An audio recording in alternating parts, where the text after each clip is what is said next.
2 pattern இருக்குது. ஒன்று, தாய் தகப்பன் பிள்ளையை வளர்க்கும்போது தன்னுடைய எக்ஸ்பீரியன்ஸை பிள்ளைங்களுக்கு கடத்த பார்க்கணும். அப்பா கீழே விழுந்தான், எந்திரிச்சான், நடந்தான், விவசாயம் பண்ணான், பேங்க் வாசலில் போய் நின்னான், நண்பர்கள்ட்ட கையேந்தினான், பிச்சை எடுத்தான். எதற்காக?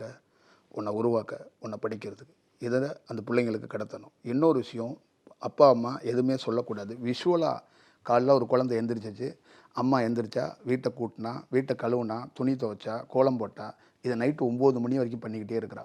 ஒரு குழந்தை அட்மாஸ்பியர்லேருந்து அவள் என்ன பண்ணுறாளோ அந்த கதாபாத்திரத்தை எல்லாத்தையும் பார்த்துக்கிட்டே இருந்தா. ஒரு இடத்துல அவள் திருமணம் அவளுக்கு முன்னாடி அவள் வாழ்க்கையில் என்னன்னா, சமைக்க தெரியாது, சமைக்க தெரிஞ்சுக்கிட்டா. கூட்ட தெரியாது, கூட்ட தெரிஞ்சுக்கிட்டா. வீட்டை எப்படி நிர்வாகம் பார்க்கணும்னு தெரியாது, நிர்வாகம் பார்க்க கற்றுக்கிட்டா. இதுக்கு முக்கியமான காரணம் அந்த குழந்தை பார்த்த விஷுவல் உள்ளே ஆட் ஆகிரும். ஒன்று எக்ஸ்பீரியன்ஸ், இன்னொன்று விஷுவல். இந்த 2 கண்டென்ட்டையும் கரெக்டாக ஒரு மாணவர்கிட்ட செலுத்தினா தானாக தியானம் வரும், தானாக ஒரு சூழல் நடக்கும். இப்போ என்ன எப்படி பண்ணுறேன்னா, என் கூட பயணி, விஷுவலாக பாரு. நான் காலைல எந்திரிக்கிறது, மதியானம், என்னுடைய ஒவ்வொரு டைமிங்கில் எப்படி குணாதிசயமாக நான் மாறுறேன், என்னுடைய உடல் எப்படி மாறுது, என் சுவாசம் எப்படி மாறுது, என் கண்கள் எப்படி மாறுது, என்னுடைய பிஹேவியர் எப்படி மாறுது, என்னுடைய உணவு பழக்க வழக்கம், என்னோடய தூக்கம், இந்த பயணத்தை எல்லாம் விஷுவலாக பாரு.